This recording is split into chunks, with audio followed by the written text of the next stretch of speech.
morning. We have a rare guest now joining us. Baisiwala, Executive Director of Morgan Stanley, now joins us. You rarely get to see Morgan Stanley analysts on air. Samir, good morning. Thanks for joining us and thanks for dropping into our studios. Let's start with the big sector, the pharmaceutical sector. What's your big call? What's going on with the U.S. generic market? Because we have seen so many company-specific issues. We have seen, Donald Trump also coming out and saying that these companies, some of the pharma companies are getting away with murder. Your thoughts on the big theme which is playing out? Yeah, absolutely. And the sector has not done too well last year or two, I would say. And there's been a lot of focus on the challenges which are there, which is coming from FDA inspections, or it's coming from the US pricing pressure, emerging market currencies, and so on and so forth. While all that is true, what we have also done is we have done a very in-depth work on the US generic market, with about $170 billion in brand size. And we see that about 70-80 billion of this is going to lose patent expiration over the next 5-year period, and another $20 billion adjacent opportunities. So we'll also look at the opportunities, and we see that over the next 5 years, the Indian companies are actually going to continue to win market share in the US. And they probably are going to double their revenues from $7 billion to about $12 to $13 billion in this time frame. At the same time is the Indian market, which I think again has a 10-20 years runway to growth, given the demographics and given the disease profile that we have. So therefore, we are very constructive on the sector, but there is no such sector theme. It needs to be a very bottoms-up approach. It all depends when a company is ready to fire with its pipeline in the US versus how it is managing the risks, more specifically the FDA and the pricing risk in the US. Okay. Samir, good morning. A pleasure speaking to you here, and thank you for coming to our studios. A lot of the pharma companies have gotten derated significantly over the past 6 to 8 months, whether you talk about names like Divi's, etc. But as a whole, for the industry, should we be worried about this kind of derating, or do you think that that's not a concern because some of these stocks will continue to trade at the premium valuations that they have over the last many years? I would say that there are two drivers for this, for the valuations, and the valuations have come off, I would say, about 15 to 20%, from 25 times now down to 20 times. I think the two important drivers for valuations, one is the earnings growth. If the companies are going to be able to pull through high teen growth, and it's not about 1 year, 2 year, about 4 or 5 year period out there, I think the 20 times P multiple should stand. And second, and which to my mind is more important and less visible, is their progression into specialty space, which is innovation on the innovation side, which is all going to bear fruits actually beyond 5 years. So some companies are doing a very good job of getting into NCEs and NDDS for the global market.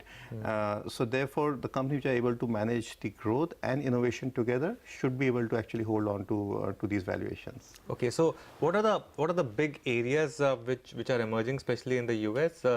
Any big drugs lined up where you see big opportunity for Indian pharma companies? We have discussed the risks, of course. Let's talk about the opportunities.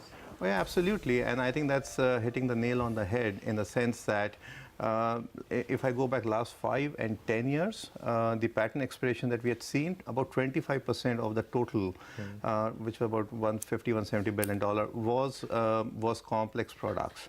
But if I go forward next 5 years, I would say this 25% moves up to 50%. So 50% of incremental opportunities are actually in complex space. Which are these? These are complex injectables, they're in respiratory space, they are in onco space, and so on and so forth. The company which are, everyone is not going to benefit from this. Yes. So companies which are well positioned with their pipelines, I think they are the ones who are going to get disproportionate benefits. Others will actually get left behind. Okay, well, the other sector that you are constructive on is real estate, and that interests me more because, betting on real estate is like playing with fire. I mean, you could end up with a bad burn, but you still have high conviction there? Oh, yeah, absolutely. See, what happens is in the economic development of a country, as you go from $500 per capita to 1,000, you are probably more focused on the basic needs. And then as you go from 1,000 to 1,500, then you're looking at scooters and bikes, and as a country as a whole. So I think from $1,500, now when we go to $3,500 by 2025, I think this is the time when we are hitting the sweet spot into home buying affordable economy. In addition to that is a demographic profile. We are 27 years median age. I think this is going to move up to 30, 21 years as you go forward, which is then getting into the home buying age, and then there is urbanization and upgrade trends. So if you look at the structural drivers for the sector, they're pretty much in place to show a multi-year growth as we go forward. So if India has to grow at 6 to 7% in real terms, there's no way that the real estate is not going to perform. This is a late cycle performer, and its time will come in the years as we go forward. You make me sound older now, 27 years median age. But you know what, the real estate sector, if you combine all companies, the market cap maybe does not even cover, say, NAV of one company, Samir. But there's reason for that. We have seen some regulatory issues with some of these companies.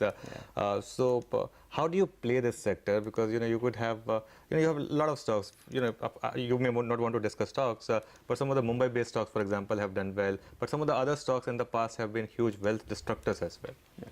Absolutely. I think the journey started in 2006-07 when we had a dozen IPOs that happened in those times. The combined market cap of the sector was $100 billion then, and today it's $10 billion. So the investors have seen 90% erosion in value. So the skepticism is well founded. But if you see carefully, then all those names are now no longer there. It's a new breed of companies which are gaining space, and they are much better in corporate governance. They are much better regarded management teams and so on and so forth. So if they can seize this opportunity, I see a multi-year trend for some of these players. So what are your channel checks suggesting? Because people, when we talk to people from the industry, they suggest that across the board there's been about a 10 to 15% cut already in real estate prices, and in Mumbai specifically about 15% plus. What's your own feedback indicating, and are we looking at further reduction in prices in the near term? See, unfortunately, we don't have a very sophisticated and very reliable set of data, so to say. But the bulk of the volumes is really in the primary market, which is the developer to the home buyer when it's under construction building, and much smaller volumes in the secondary market when it's ready to move in and people buy and sell amongst themselves. So I think what you're talking about is probably a bit more on the secondary market side. In primary market side, I'll be stressed to find that any developer has taken down any rack rate by even a single percentage points. There may be a little bit of swaps here and there that they're doing, giving an AC free or something or the other. Even the highly leveraged ones in the NCR market, for example?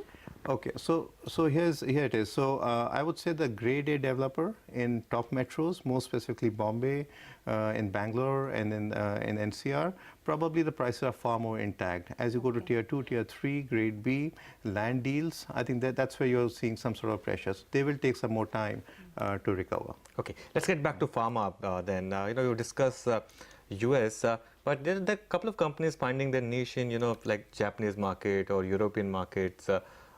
Any interesting theme which stands out here? I think that's a very important point, which just underlines that Indian pharma companies and their business models are very robust, and they're globally competitive in terms of pricing and chemistry. You open the world map and see which countries are there which can compete with Indian players, and there won't be too many to really put the finger on. So some Indian companies are strong in Latin America, some are strong in Russia, some Japan, some Africa, and so on and so forth. So it's actually a well-diversified business models that we are talking about. So is there any theme coming out of it? No. I think India and US will continue to be 80% of their revenues for a period of time, but every company will dominate in one third market, and that's what's going to continue.